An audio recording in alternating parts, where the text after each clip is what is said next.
In this episode of the Documentary Review Podcast, Jonathan and I literally risk our lives to discuss the 2014 documentary Whitey, the United States of America v. James J. Bulger. Welcome to the podcast. I am PT. I'm Jonathan. Glad you can join us as always. How's it going, Jonathan? It's going pretty good. It's a stormy night out here in good old Colorado. So if you hear any rumbling, that's not my stomach. It's lightning and thunder. All right. Well, if you suddenly disappear, we'll assume you've been whacked. So. It's a safe assumption. Mm-hmm. Especially if you live in Southie during the 80s and late 70s. Southie, man. Just like they show it in the movies. Tell us what's up with this crazy documentary, Jonathan. Give us your signature Jonathan synopsis. If you will, we could start calling it the Johnopsis. Well, I think everyone else already does, so you know. Nice. All right, so we've got Whitey, also known as James Bulger, is the documentary focuses on him. He is a crime boss from the Irish mafia, not to be, confused with the Italian mafia, and it's basically a story of his capture and the trial that occurs afterwards. It also does give some background onto, who he was, what kind of a crime boss he was, which was horrible, by the way.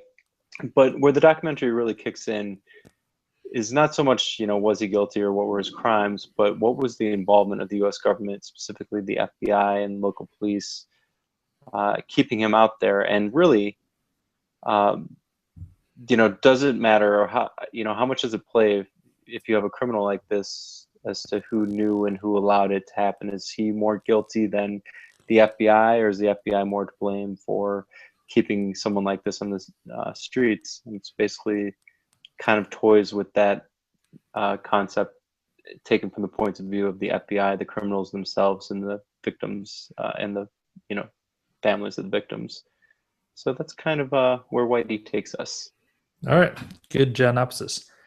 So give us your quick take. Is it thumbs up or thumbs down in this bad boy? Thumbs up for this bad boy for me. PT?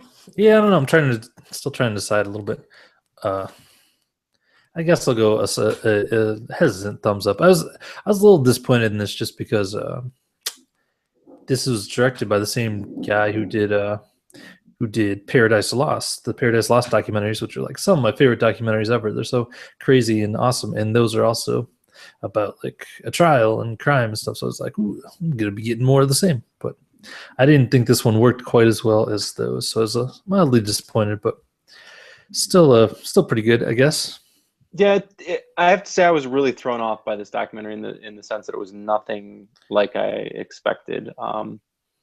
Really, in almost any way. I kind of thought it would be more, like you said, a crime drama where I was trying to figure out, the guilt or innocence of the person, or at least just maybe hear the whole backstory of the case. And it, like I said, it really took us in that different direction where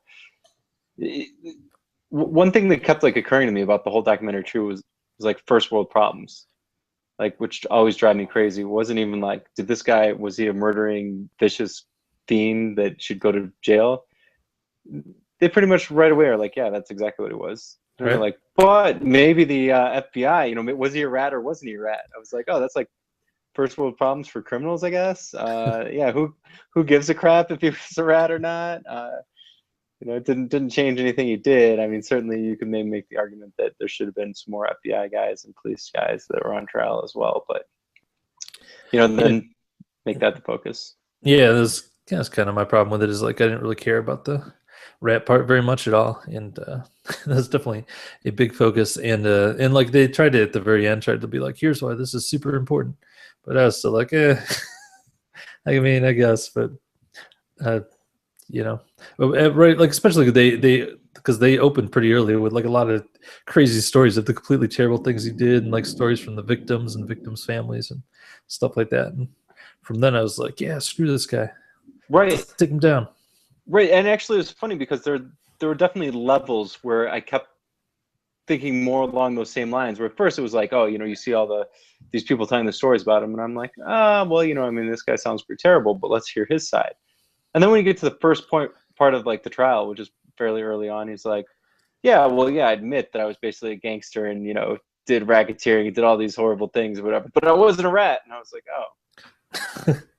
oh, okay, well, who cares? I mean, Right.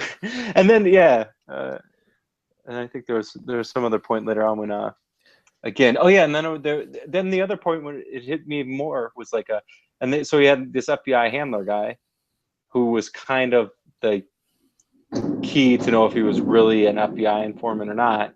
And later on, they're like, yeah, that guy went to jail for 40 years for, I don't know, they didn't get into his trial too much, but it was basically a co-conspirator. He could have prevented a murder because these guys were on the street and he knew about it and knew about that they were potentially going to murder this other person. And so he goes to jail for 40 years. So that's basically saying, like, yeah, that guy was obviously really corrupt to the point where he's in jail for 40 years. Now do I care? I could care even less. Yeah, he probably was only kind of not a real informant or whatever, but he knew this guy.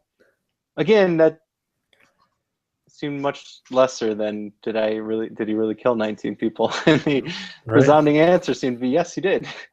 One thing in the documentary that I was I don't know, it's kind of like surprised by, and I shouldn't be really, but it's like, the way a lot of the stories like that the victim's family told, like basically perfectly paralleled with like what you see in the movies and stuff like that about crazy gangster kind of scenes or whatever. And I guess it makes sense because a lot of those were probably drawn from from this guy's life as well as lives of people like him. But I know like the movie The Departed was based pretty much on Whitey, and there's been a bunch of books written about him that other movies have drawn from too. But there's so many scenes where it's like, man, that sounds just like a movie.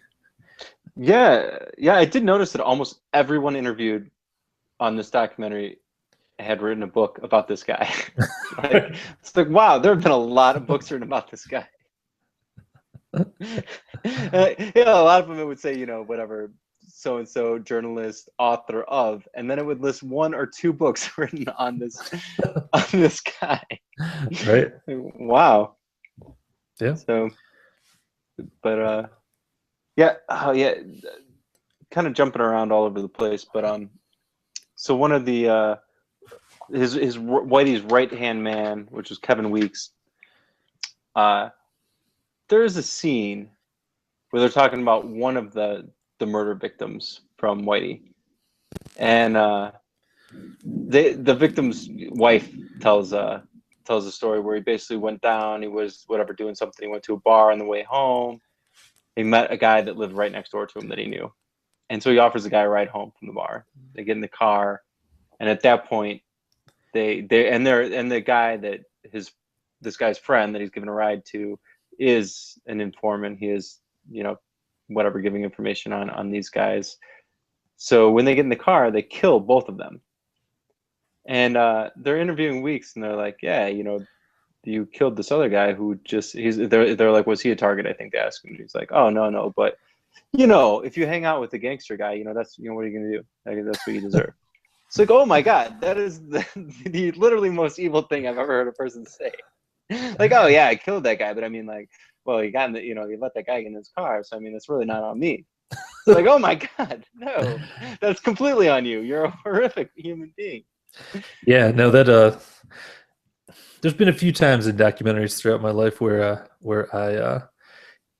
you just see someone and you just like see like the look in their eye, and you're like, man, that person is just not like a normal human. There's just like dead eye. Like another example is I saw a documentary one time where they interviewed what's his face, Fred Phelps from the Westboro Baptist Church or whatever, and like there's the same thing where like you look in his eyes and like, man, that guy does not look right in the head at all. And it's a similar thing with Kevin Weeks where I was like, oh man, that guy is dead inside or something. I don't know. Yeah, there's something really, really, really wrong with that guy. Yeah. He has a couple lines in the movie where I was just like, oh my God, this dude should be in prison, which is another scary thing, that he is not in prison. And that's after he was like, yeah, so I killed these 20 people.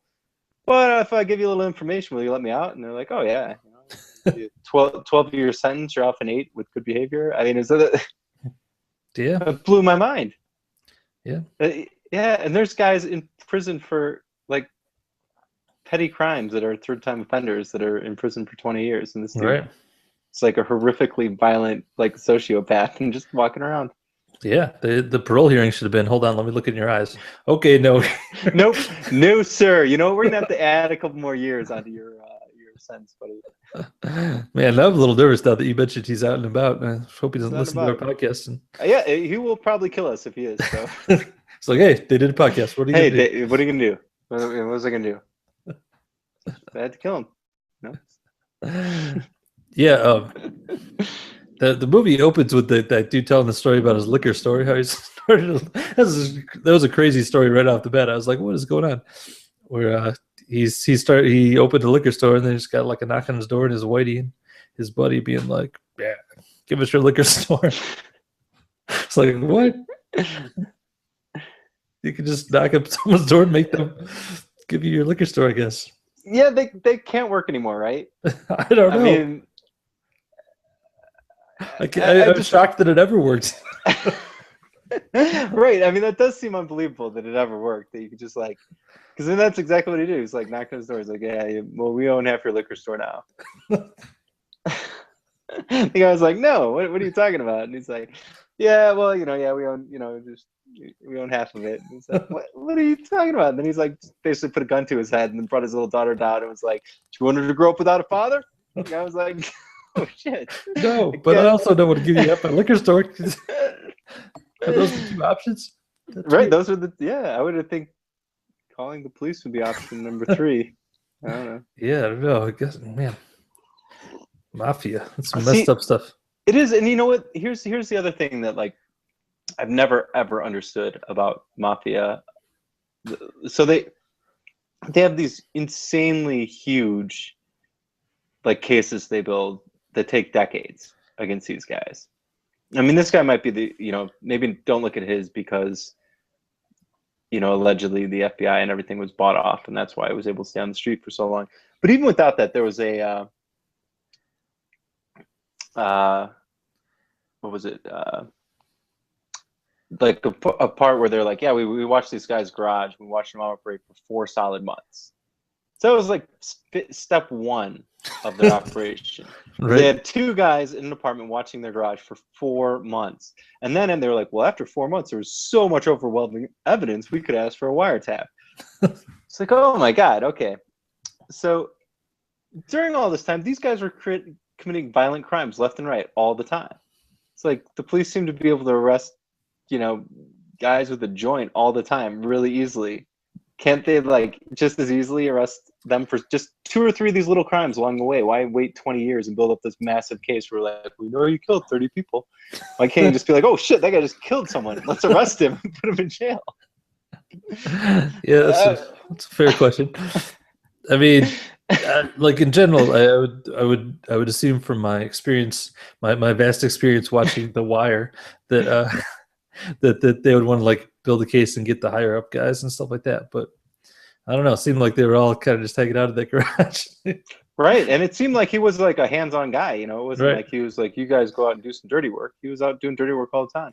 Yep. Oh my God, just arrest him for the first crime. And then if he gets out in 2 years and then arrest him for the second crime. Now he's in for 10. Oh, third crime, boom, he's done. Plus that guy was already in prison for 20 years. So one arrest, he was 1 arrest away from a lifetime sentence. Yeah. I don't know.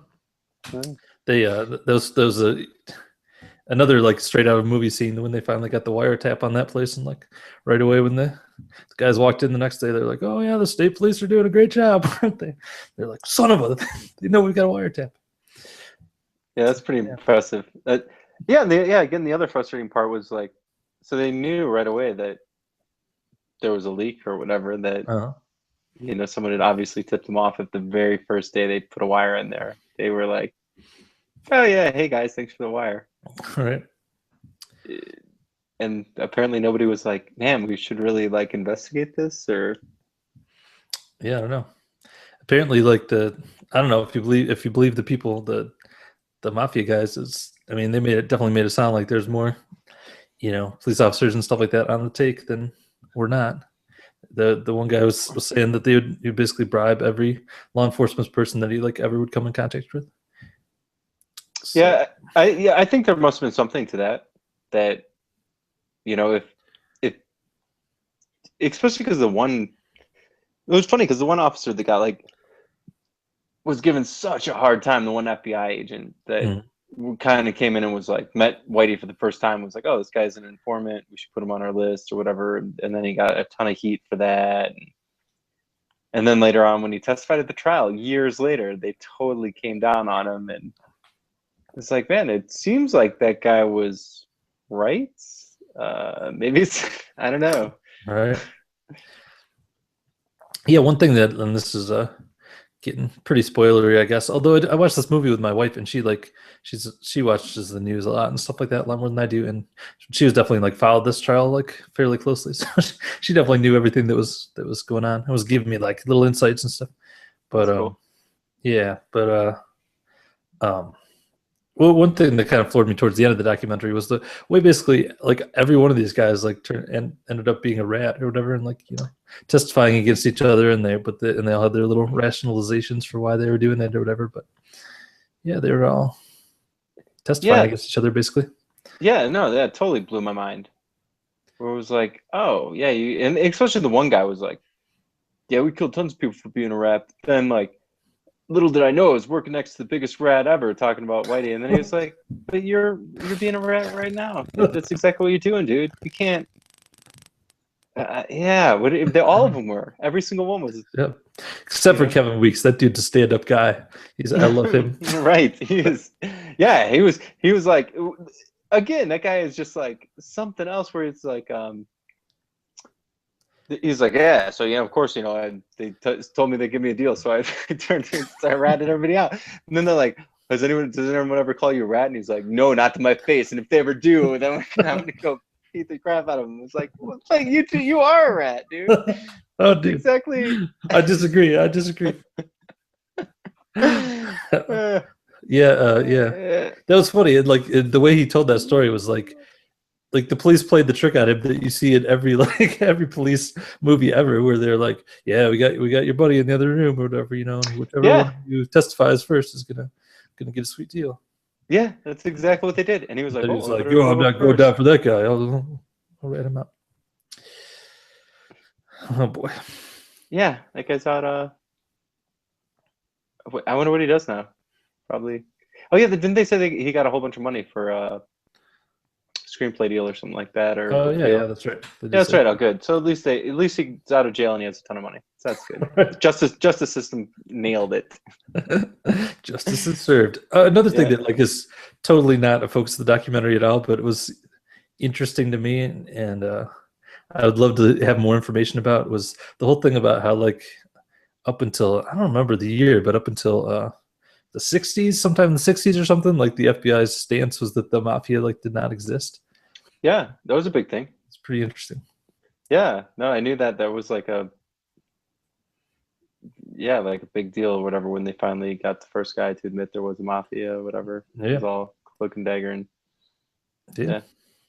Seems like if the FBI had any guys on the ground in New York or Boston or wherever, it'd be like, oh, that's weird how the one guy owns half the liquor store, or half of every liquor store in this town.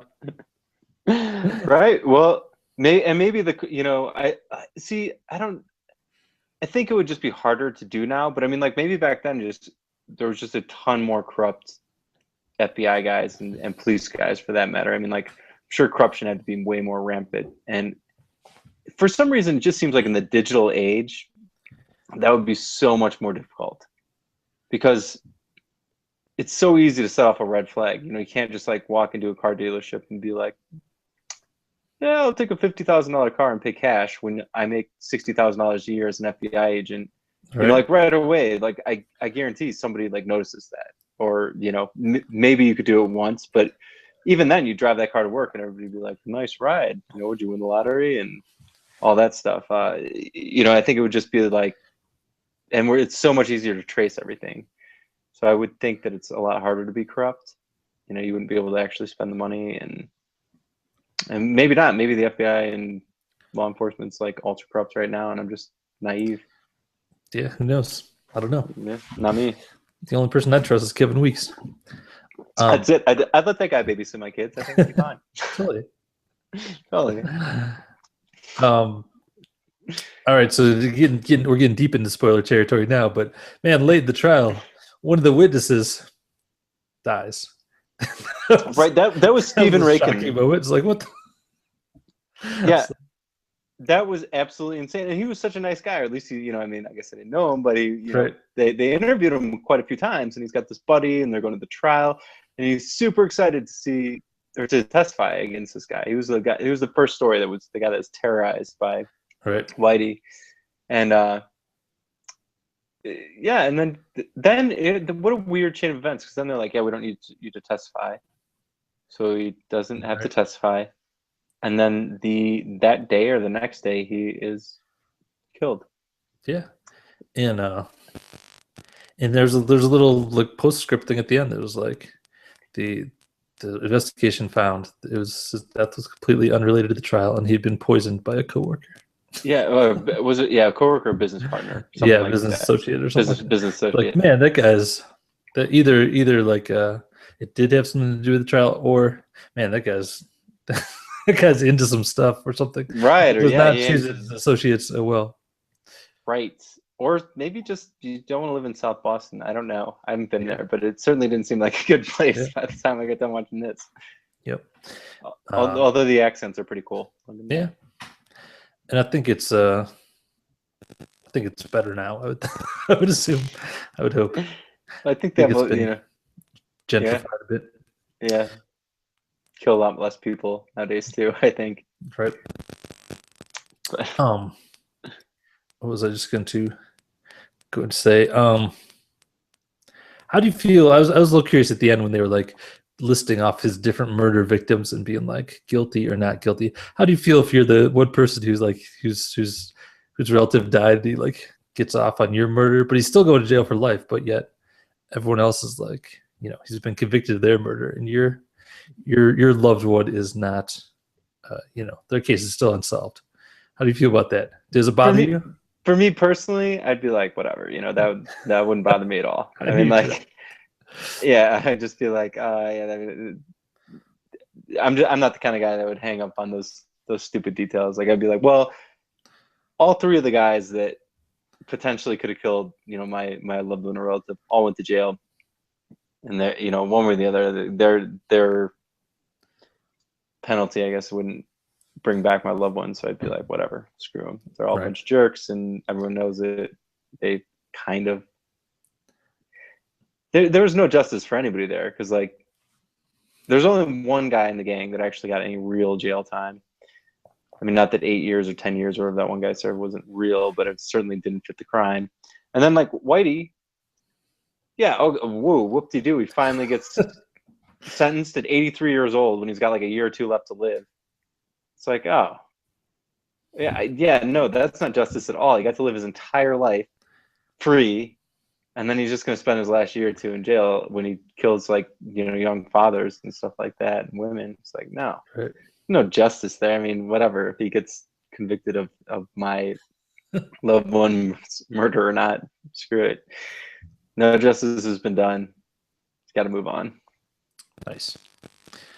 Fair enough. Yeah. And yeah, the other thing that, like, again, super spoiler alert, that just like floored me in this was that he didn't testify in the trial. Because for one thing, like a huge part of the trial was whether or not he was an informant, which blew my friggin' mind, because that had nothing to do with the trial. Like, if I was the judge, I would have been like, no one needs to bring anything up about whether or not he's an informant, because it's irrelevant to this trial. We can't talk about that. That can't be part of the trial, because, I mean, you may as well just like come up and argue if, Big Bird and Snuffleupagus had a thing. It's just completely irrelevant. It makes no sense to bring it up in the trial. Doesn't have any bearing on his guilt or innocence. So I mean, like that alone was like, oh, okay, I can't believe they allowed it. And then, but that was his whole point, was that he didn't want to go down as a rat. He wanted to get this in the trial. Somehow, magically, his attorneys got it, in as part of the trial, basically putting the FBI on trial for lying about him being an informant. And the whole point of that, I would have thought, would be for him to be able to get up on the stand and be like, see, I was never a rat. That was it. That was what he was fighting for. And then he got the Right. chance to do it, and he's like, man, I'm done. Yeah, This is a bunch of crap. What is, I guess, it was strange. yeah. He's pretty old. He was just tired. Didn't want to. Yeah, I guess maybe I expect too much from old sociopaths, so maybe their level of logic isn't Right. One thing that I did a little bit of research, and this film has gotten quite a bit of criticism. Like it's pretty critically acclaimed, but it's also got quite a bit of criticism from people saying that that this that was like that's Whitey's whole thing, right? Is he wanted to make the case that the government was corrupt and that he wasn't a rat and blah blah. And the criticism is that, well, you just like made a film that that was basically like proving the point of what, or trying to prove the point of what he's trying to say, you know. right. And according, and I don't know, but according to like some of the articles I read, there's a lot of evidence that he was an informant that really wasn't included in the documentary. I was really curious about that too, because I mean, like, certainly it's pointed, you know, painted in light that he was never an informant. That was where all the evidence, because, like, I mean, yeah, they threw in the FBI directors, but their argument was basically like, no, that would be ridiculous if the FBI was corrupt. I mean, that was essentially their argument. It was like, well, yeah, that does not work in this case. You can't just say that, right. And then, like, of course, like the other argument was painted by the attorneys, who I assume were paid very well because they did a great job. But just a team of smart attorneys, and like they obviously had some poor young attorney that they were like, all right, go through this 700-page document of his and find every error you can. And then she was sitting there pointing out all the errors, and I was like, well, that's really convincing. Right. Nobody ever like showed the flip side. Plus, like, again, the dude that made that big huge document, his informant file, was also the guy that later on went to prison for being corrupt. So I was like, oh, right. Yeah, it was and then I saw something from the director where he was like addressing that criticism, and he was like, well, you know, it's a, I don't know, whatever, 98-minute film, and only 13 minutes of it is devoted to that. I was like, and that was after I saw the documentary, but I was like, man, it seemed like a lot more than 13 minutes was devoted to that to me, but I don't know. Right. I think that's a stretch. I think you could I think you could say that it was one of the major points of the film. Yeah. So I don't know. But so that was kind of weird. But definitely go out and see Paradise Lost, the director's other movie. That's really good. Yeah. All right. Any other thoughts on this one? That kind of does it for me. I'm tapped. Yeah. I mean, more of the same. I guess we could have touched on some of the victims' families and their responses, and like, what a weird, like, this was definitely a very Boston trial. Like, Right. did you see, you know what I mean? Yeah. Like, yeah, none of it made any sense. Like, the victim's family were like, oh, that guy's just a coward because he's, you know, I was like, and people are like saying crap back and forth, and like the little dialogue between Whitey and his right hand man, where he's like, it's like, F you, and he's like, well, F you too, and like that, and that's like on the record for part of the trial. I'm like, oh my god. Yep. Doesn't get any more South Boston than this trial. Totally. Then there's that scene at the end where the family's like all gather around having a final dinner, and they're like, let's do a cheers in memory of Wyatt. That was great. That was great. Do a cheers. I loved it. I should make fun of the victims' families, I guess. I don't know. Yeah, we should. Yeah, we're well, we're already on a hit list, so it doesn't matter, I guess. Right. Yeah, that would definitely stink to have your family killed by the mob. Sorry. Yeah, sorry to all the victims' family. That was horrible. Yep. So sure. Cool. Anything else? Nah, that's it. I think I have a little less faith in the government after this film, though. Nice. Yeah, it's a little more corrupt, I think.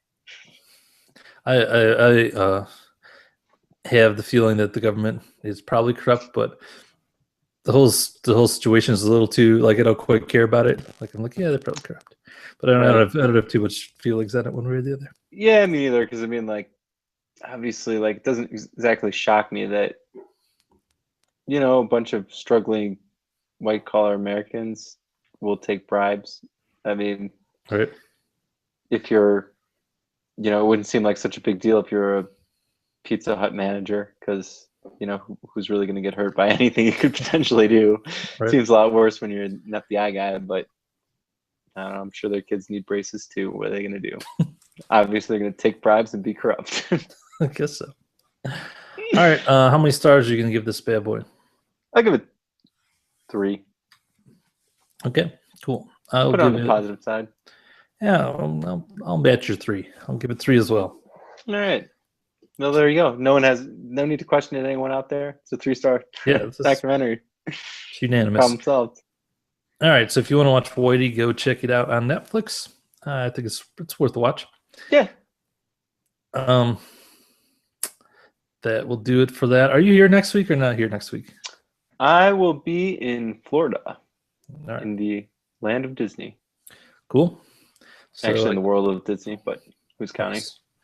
Nice. I guess I will have a guest host then, and I already talked to him. It will be our friend Andy, and I presented him with 3 documentaries to choose from about the possible ways the world could end. And Ooh.